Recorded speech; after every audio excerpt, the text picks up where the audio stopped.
Hey friends, welcome back and thank you for joining me here for this week's What's for Dinner. I'm sure you can tell that this one's starting off a little differently and it's a lot shorter than usual. And that is because my week was hectic and crazy. We were out of town. I was cooking very simple dinners, as you're going to see. And I actually opted to do voiceovers for two of the three recipes. So let's just jump right in and get started. We're going to start off with some beefy onion noodles. I didn't really know what else to call this. So I've got some sirloin steak that's just been hanging out in my freezer for a little while. I tend to get it at Market Street. They do buy one, get one free sales on it pretty often. And this was my last pack, and I was trying to think what I wanted to do with it. So I decided I was going to use it for some beefy onion noodles. Now, as you can see, I'm kind of like trimming out some of the fat and stuff that's in the middle of the steak. You don't want that. That's not good. I try to trim off as much of like the usable meat that I can and not waste too much, but some of these pieces, it's like there's a lot of gristly bits and stuff, so I just end up having to cut those off.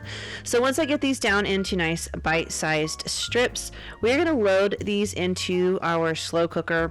Now I use a Ninja Foodie. It does like pressure cooking, slow cooking, air frying, all the things. It's convenient for me because it doesn't take up much space. It's just one appliance to do a lot of stuff, but you use what you have. So I put those beef chunks in there, and I mean, you could be using like a chopped up roast or stew meat, anything like that. I've used tons of stuff in the past. I went ahead and added in some minced garlic, and then I went ahead and added some cream of mushroom soup, and I'm going to add in a packet of that beefy onion soup mix. That stuff is so good. It just adds so much flavor. And then I'm going to toss in some Worcestershire sauce. It has like a nice, deep, rich, beefy flavor that I really, really like, especially in meals like this that don't have like a ton of ingredients. It kind of just gives that extra pop. Now, typically I would add like a packet of brown gravy mix, but I've got that turkey bone broth gravy that I got at Sam's Club. I found it on like a markdown sale at Sam's Club right after the holidays. So I picked up two of them, and this stuff has so much flavor. So I went ahead and tossed in the equivalent of like a gravy packet. And then I'm just using some of this steak seasoning by Kinder's. You can use any kind of steak seasoning. Montreal steak seasoning was my go-to for years, and years. So if that's what you've got, use it. And then I add about 3/4 of a soup can of water, and I mix really, really well. And then I just cook this low and slow all day long. And this is what's great about this. Any kind of beef, for the most part, is going to be like fall apart tender by the end of the day. So a lot of times I will use like stew meat and stuff that kind of tends to be a tougher cut, and it comes out beautifully and full of so much rich, delicious flavor. And I just like to serve this over egg noodles. Occasionally I will do rice as well, depending on, like if I'm throwing it together last minute. But egg noodles are definitely my favorite. I think they just taste really good. And I just served it with some cream spinach because I had spinach in my fridge, and it was so good and so delicious. It's so wonderful and so easy to make. I will list everything you need down below in the description box so you can make it at home too.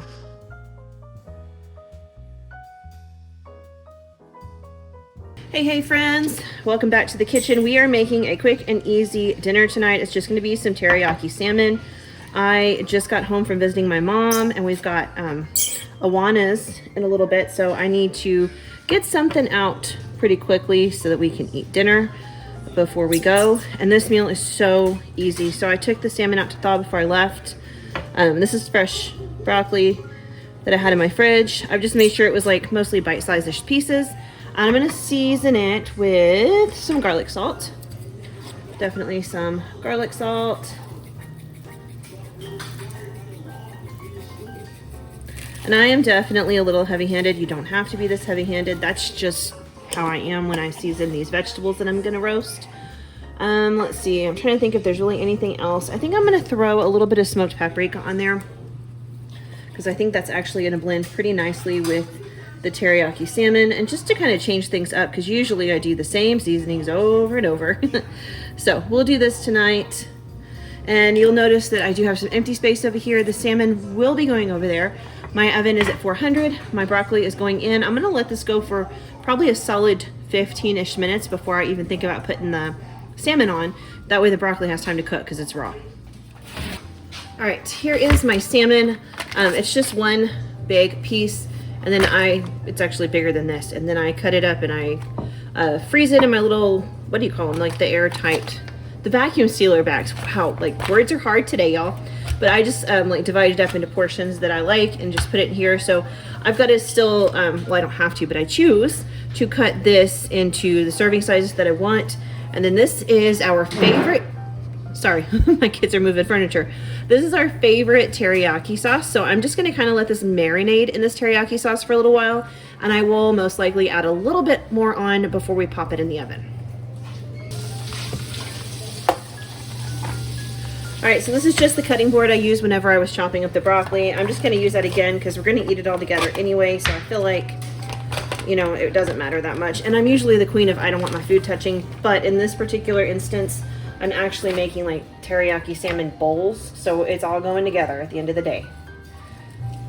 I'm gonna unfold this stuck on tail. Now mine is skin on, you might have skin off, that's fine.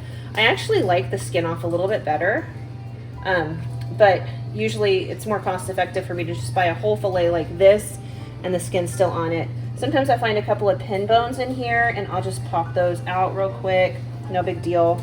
And then I just kind of divide it up into the portion sizes that I want. And you really, if you have skin on, want like your sharpest knife, which is not currently what's in my hand. So we're gonna have to work for it today.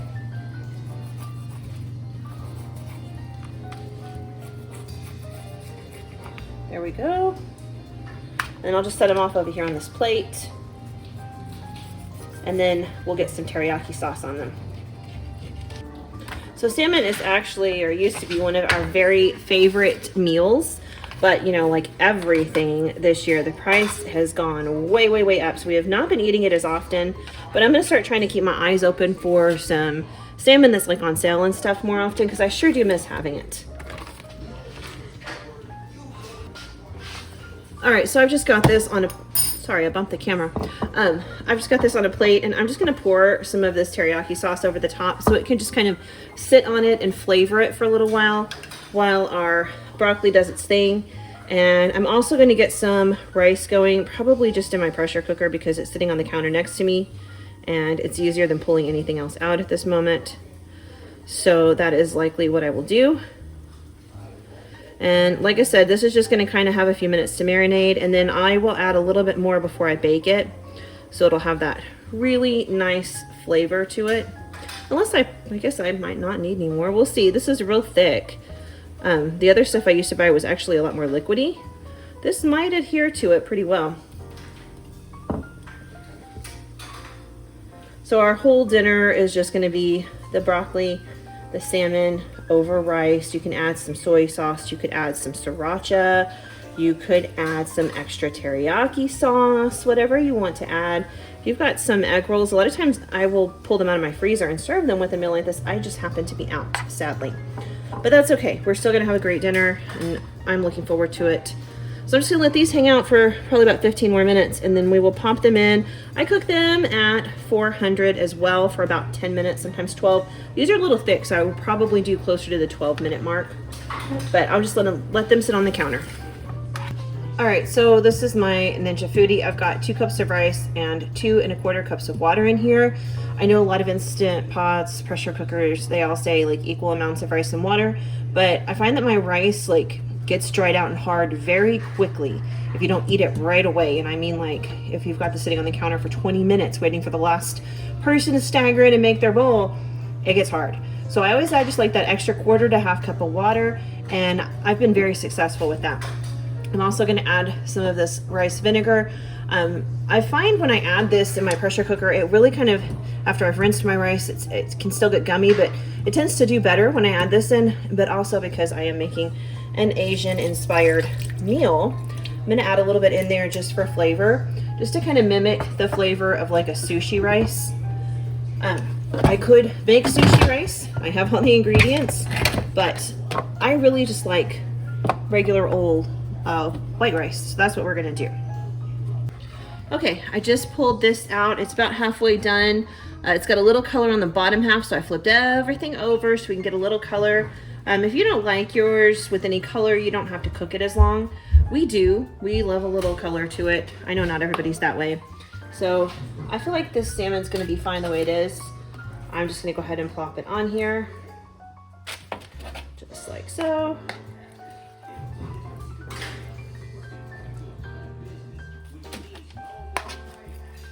And then I'm gonna pop this in for, let's split the difference. I'm gonna say 11 minutes.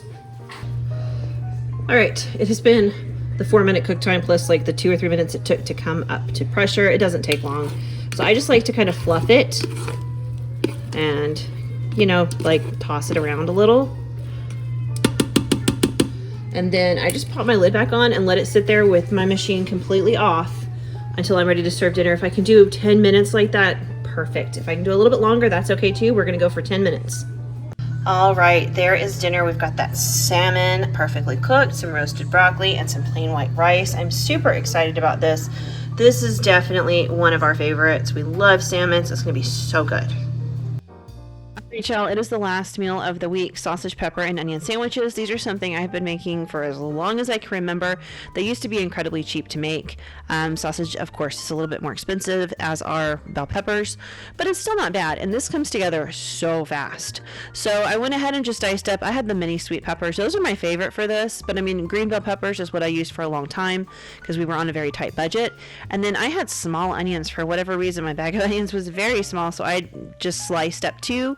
I throw them in a skillet with some oil, and then I just like to salt them, and it kind of helps pull the moisture out so they cook faster, and it just kind of makes everything happen quicker, really, and it tastes good too. Let's not lie, salt tastes good on food. I do have some sub rolls, so I just put provolone cheese on mine. You guys know my oldest does not eat cheese. We're the only ones here right now to eat, so I'm only making 2 sandwiches, but I will make more later. And then I just had like this sausage I'm popping up right here, just some regular beef sausage, and I just sliced it into like half moons, and I'm tossing it in there, and I'm just going to cook everything until the vegetables are completely done. They're nice and soft, and the sausage has started to get like a little bit of color on it. The only things that I put in here besides the sausage and the onions and the pepper and the salt is some pepper, but you could do red pepper flakes if you want spice. And then I also like to put in some garlic powder. You could put in minced garlic if you want. I just like the garlic powder for this one because it's so easy. So I put that bread under the broiler, and that provolone cheese melted beautifully. Mozzarella is also great on here. And if you really want something more, a can of diced tomatoes in here really brings it together nicely. There's so much flavor. Now, I like to put mayonnaise and horseradish on mine. That's just my preference. My oldest likes that too, but you can put whatever you want on yours. However you think you're going to like it, go for it. I love the kick of horseradish with that sausage, though. Man, it is so good. But I also just love horseradish in general. I also enjoy wasabi. I just like that flavor profile so very, very much. If you don't worry about it. Skip it. No big deal. You won't hurt my feelings. Eat it how you like it. I want you guys to really love this recipe. So I'm very heavy-handed, as you can see. I'm also heavy-handed on my son's because he loves the horseradish just as much as I do. Once I've got all that on there, then I just put my sausage, peppers, and onions on there and fold it shut, and we've got dinner. This meal comes together in like maybe 20 minutes. I only have to broil the bread for about 5 minutes to get it melty and get it toasty and all that stuff. I mean, this just is such a fast meal. So I hope you guys will try this one at home because I think you're really, really going to enjoy it. Anyway, y'all, that is it for this week. I know it was short and sweet and to the point, but there were some really good ones in here, and I know if you are like busy like we are right now, you're going to appreciate these quick, simple meals. They're going to get you through your week. So thank you guys so much for being here. Make sure you like and subscribe. Drop me a smiley face down below in the comments so I know you were here. Have a great week, guys. I'll see you soon.